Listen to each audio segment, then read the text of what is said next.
Welcome to the Slop Temple. We pray this video helps. You'll begin by preparing hardware and drivers so nothing blocks progress. First, verify each monitor's port type, HDMI, DisplayPort, VGA, or USB-C, and gather any adapters. Once done, check your graphics card outputs and update drivers to the latest release. This prevents detection problems.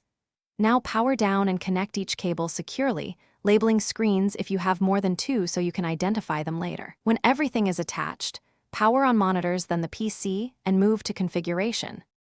Now you configure the operating system to recognize and arrange the monitors. Open Display Settings on Windows or Mac OS and use Detect if a screen is missing. Arrange the virtual layout to match physical placement, then assign a primary display so taskbars and menus appear where you expect. Choose resolution and scaling per monitor for readable text and consistent size. Set orientation and refresh rate for motion clarity. After applying, move your cursor across screens to verify alignment and adjust until transitions are seamless. Finish by testing real workflows. Open full-screen apps, drag windows across displays, and run a quick GPU task to ensure performance. Perform color calibration if accuracy matters. Save a display profile in your OS or GPU control panel so you can restore settings after updates.